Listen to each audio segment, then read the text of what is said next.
Each year, hundreds of thousands of people go missing across the United States. Most are eventually found, sometimes safe, sometimes not. But then there are the anomalies, the people who, for whatever reason, seem to completely disappear without a trace. These cases often linger for decades, fueled by rumour, strange clues, and unanswered questions. This is one such story, a disappearance so bizarre that it left people around the world asking, what happened to Jared Negrete?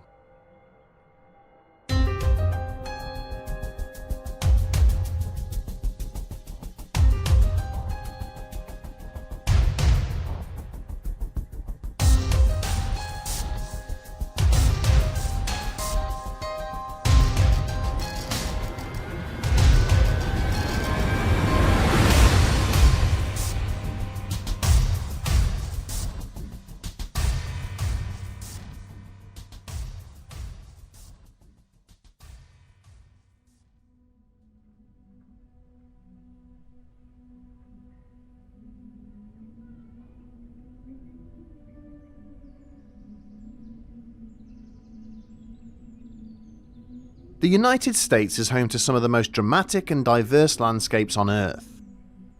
Because citizens and outsiders alike tend to focus on the sprawling coastal cities like New York and Los Angeles, they forget that most Americans are never more than a few hours away from very wild, very dangerous country.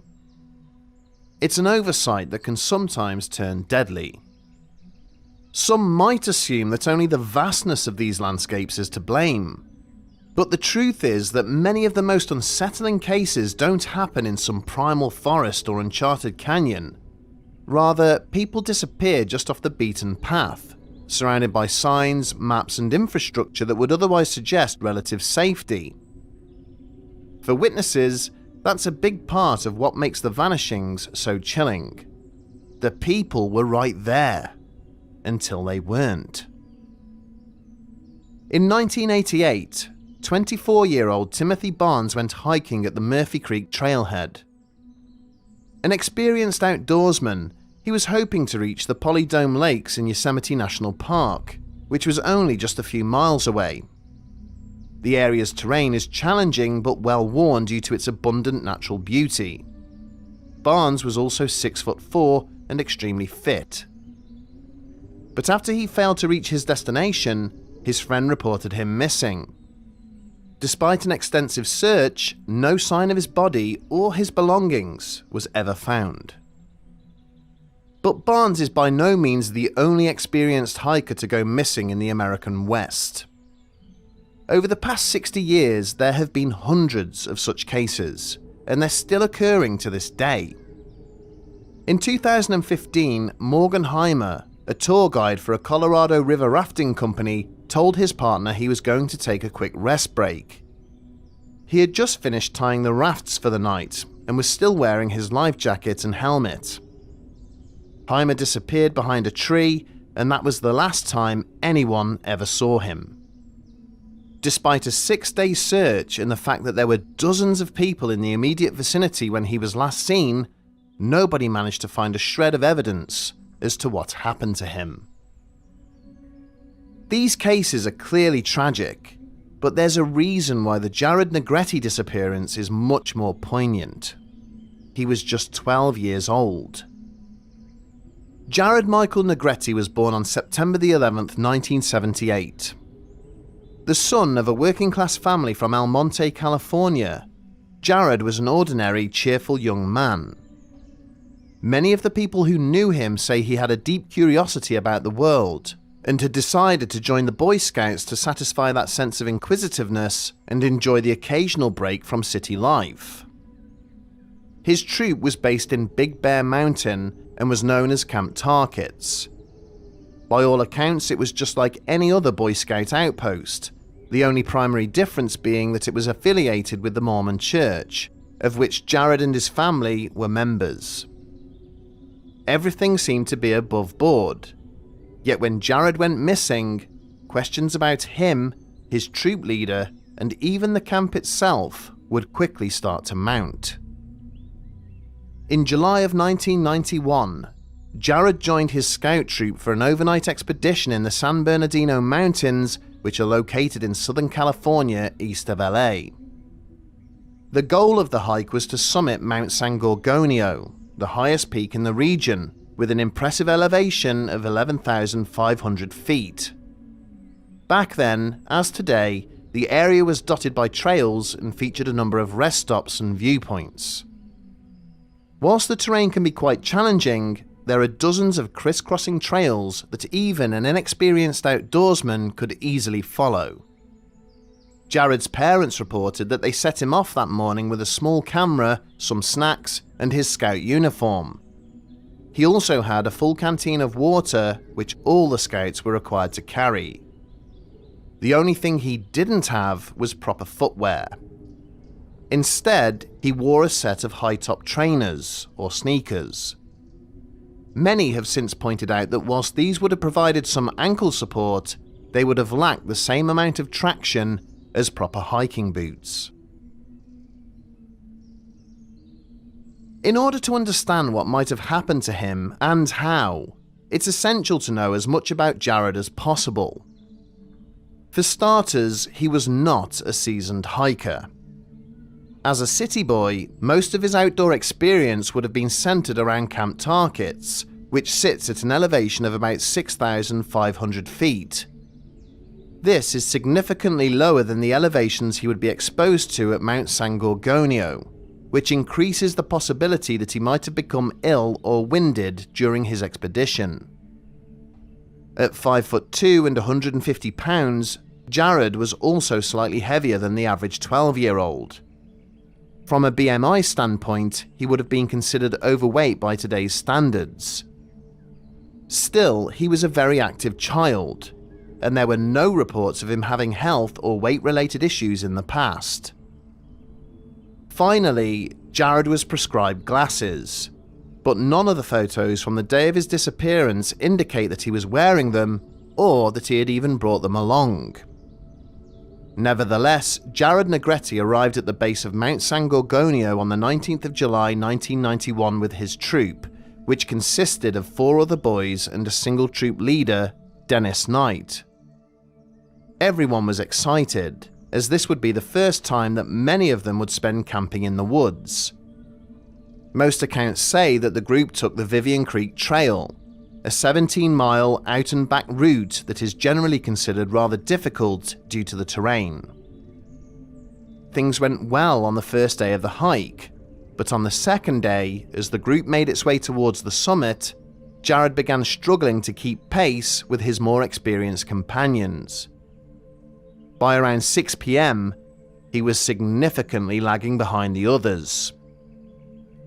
At this point, one of two things happened. Some observers report that the troop leader saw the boy struggling to keep pace and made a conscious choice to leave him behind at a rest stop, saying they'd come back for him later. Others say the troop leader was informed by other hikers that one scout had fallen behind, and he resolved to press on to the summit, intending to retrieve Jared during the return trip after reaching the top of the trail. Whatever the case, it wasn't long before Jared Negrete found himself completely alone. As one of the most popular hikes in the region, there were dozens, if not hundreds, of people on Mount San Gorgonio that day. This fact has resulted in a cascade of half-remembered encounters and sightings of the short, portly young man who seemed to be hiking by himself. At one point, a group of hikers that included a Santa Ana firefighter noticed Jared walking alone and off-trail at an elevation of about 10,000 feet. Concerned, they advised him to stay on the marked path, because shortcutting can be extremely dangerous. Several other hikers recalled seeing Jared after this point and claimed he clearly did not follow this advice. They noted that the young man was running between the winding switchback trails, likely in his haste to try and catch up to his troop. Then, at some point, the sighting stopped.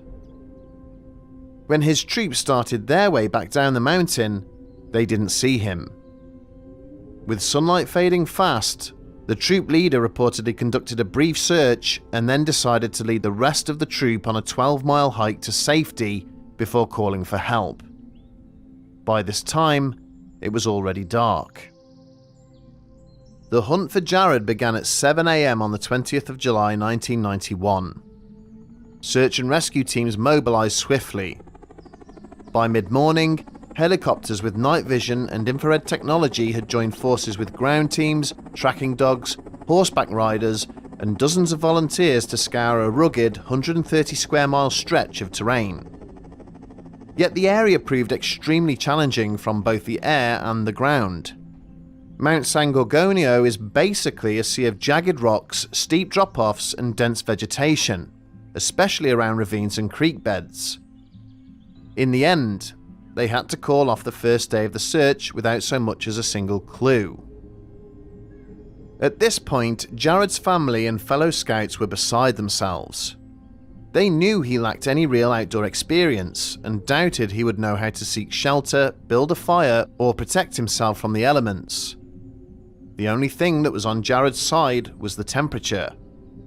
Those first nights had been extremely mild, meaning it would have been doubtful that Jared could have succumbed to exposure or hypothermia. Provided he remained dry and avoided injuring himself, he should have been able to survive for several days with the provisions he had. Then, on the second day, the search and rescue teams had a breakthrough. At approximately 10,000 feet on Vivian Creek Trail, they discovered a single footprint matching Jared's tennis shoes. The problem was that it was found well off the trail, near rocky slopes so treacherous that even a single misstep could send a person tumbling off a cliff or down into a ravine. They searched the immediate area, but were unable to find any other prints or any sign of Jared himself. On the 24th of July, the Santa Ana firefighter was invited to guide searchers back to the exact spot where he'd spoken to the missing youngster. With the broader search going nowhere, the team decided to tighten the focus area to just 6 square miles. This garnered some success. 3 days later, they found a critical clue at the bottom of a slope: Jared's backpack. Inside, they discovered some candy wrappers, beef jerky, and, most importantly, his camera, which contained 12 undeveloped shots. Immediately, they rushed to have the film processed, hoping that there might be some clue as to what had befallen him. The first 11 photos were all landscape shots taken earlier in the hike, but the final one was far more eerie. A dramatic close-up shot of Jared's face, showing only his eyes and nose. From the lighting, it was clearly taken at night using the flash. Was it an accident, or was he using the flash to help him see as he navigated the pitch-black wilderness?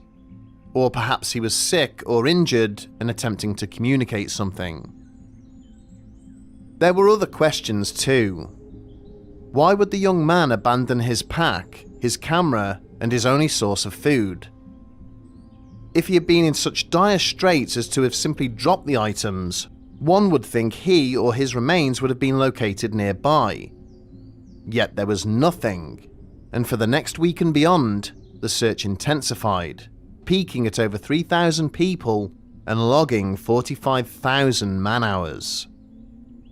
But they never found anything else. No body, no personal items, and no clothing.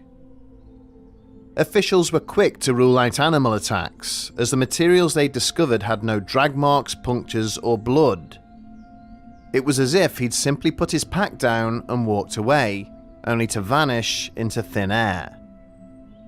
On the 4th of August, after 16 days, the search was officially called off.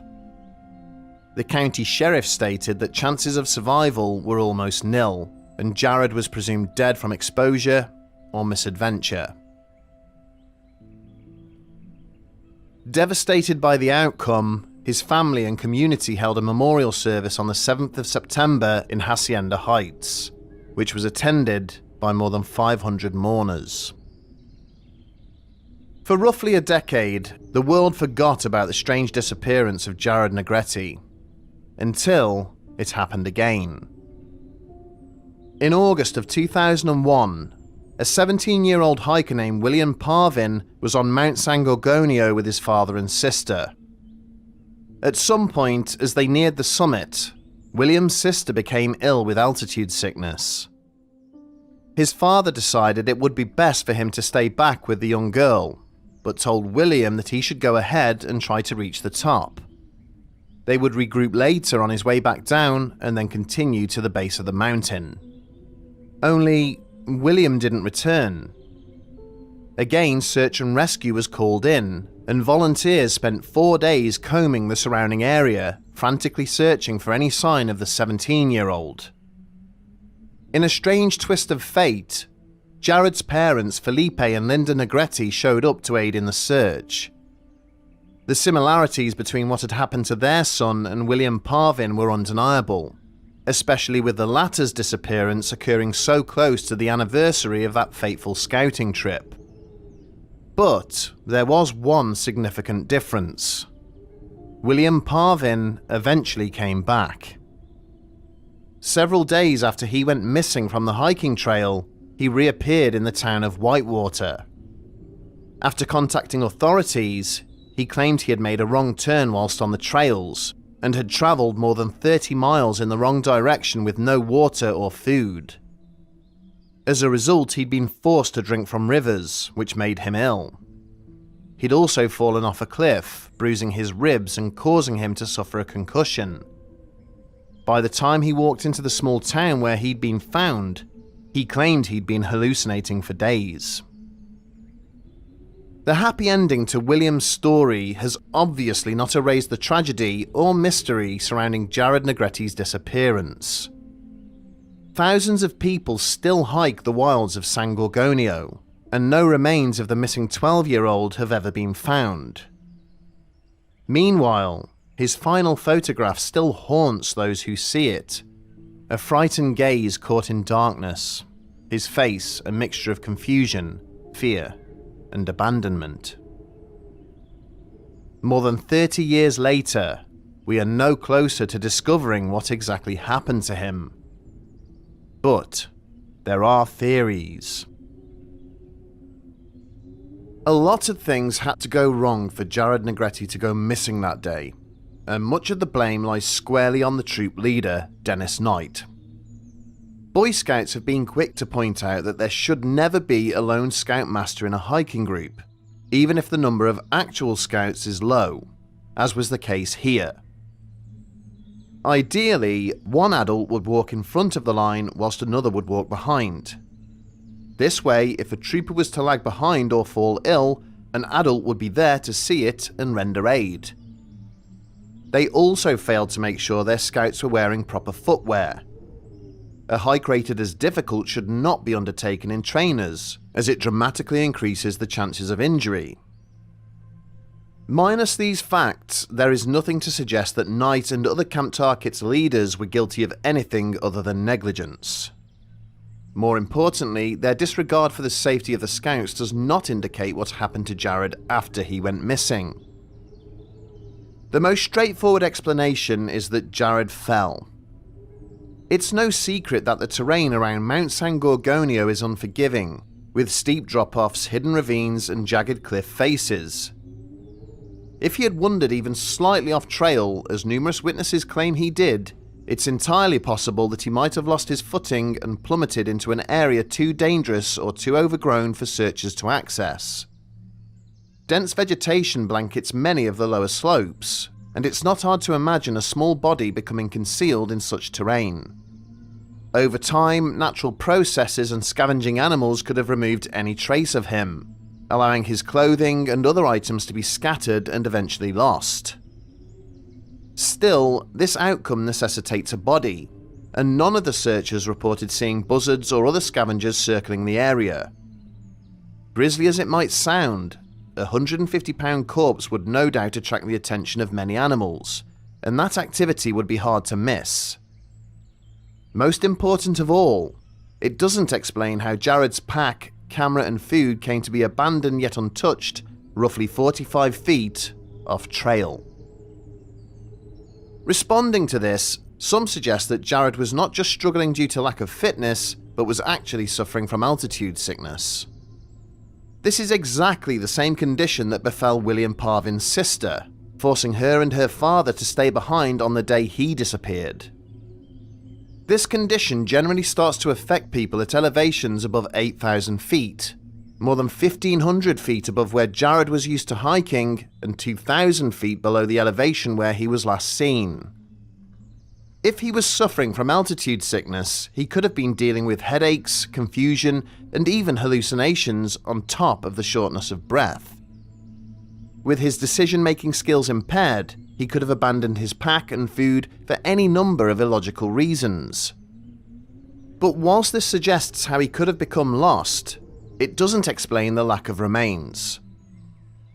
Others have suggested animal attacks, and it's true that there are a number of snakes, bears, and even mountain lions in the region. But this theory runs into the exact same problems. There would still be something: clothes, bones, and especially a pair of shoes. For this reason, some now suggest that he might have fallen into a creek or river.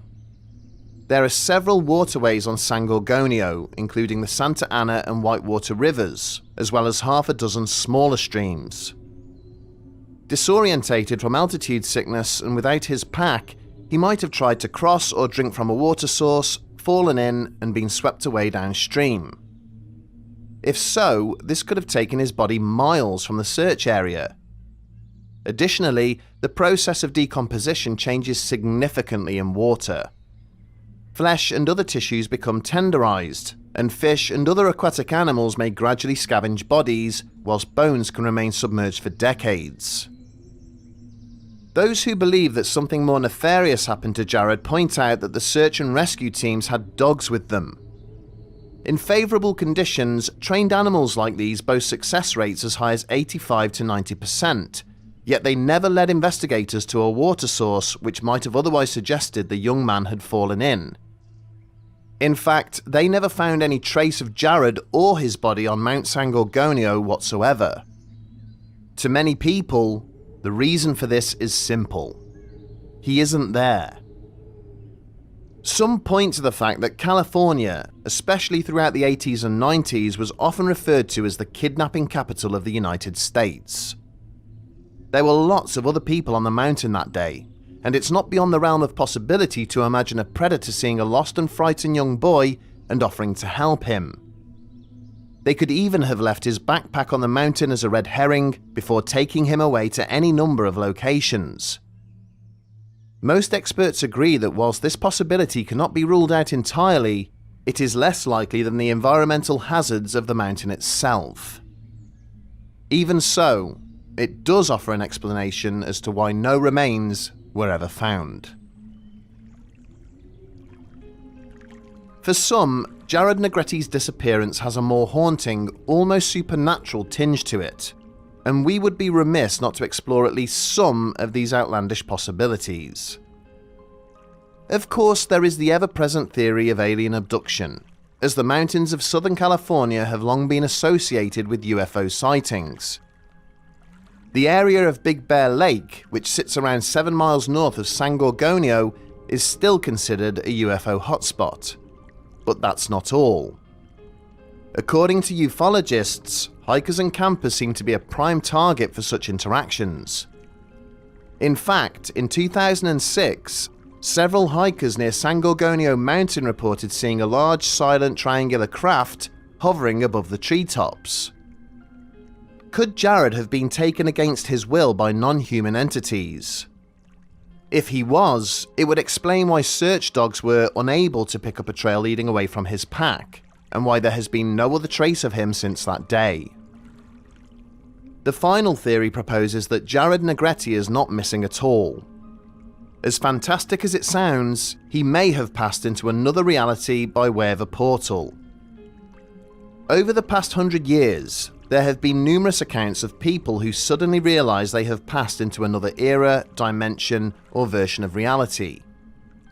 In many cases, these events are brief, and they eventually return to their own time. But some argue that reality slips can be permanent, and that these explanations are inexorably tied to disappearances just like that of Jared Negrete, where the evidence seems to preclude a more logical conclusion. Unsurprisingly, believers in this theory argue that many of the electromagnetic anomalies that result in time slips occur in the wilderness, especially near boulder fields or mountains. Incredibly, this seems to be supported by information from an unlikely source. The ancient Chumash people of Southern California often describe certain mountain peaks as doorways to the sky people. As the tallest peak in the region, it would be strange if Mount San Gorgonio wasn't one of them. To walk in the wilderness is to court the unknown. From simple dangers like falls and animal attacks to foul play and even paranormal encounters, there is no shortage of events that can result in a person's permanent disappearance. But when the evidence for the mundane simply doesn't add up, it's difficult to blame people for considering theories that extend beyond our current understanding. Despite one of the most extensive search efforts in California history, no trace of Jared Negrete's body was ever found. To this day, people still argue over what might have happened to him, and how this seemingly normal hiking trip could have possibly gone so wrong. As everyone in the Bedtime Stories team is a father themselves, this case is both deeply distressing and heartbreaking all at the same time. We can't begin to imagine the pain his family must have gone through in what was a clear case of complete and utter negligence. Unfortunately, none of the proposed theories provides a complete picture and hence any closure to his loved ones.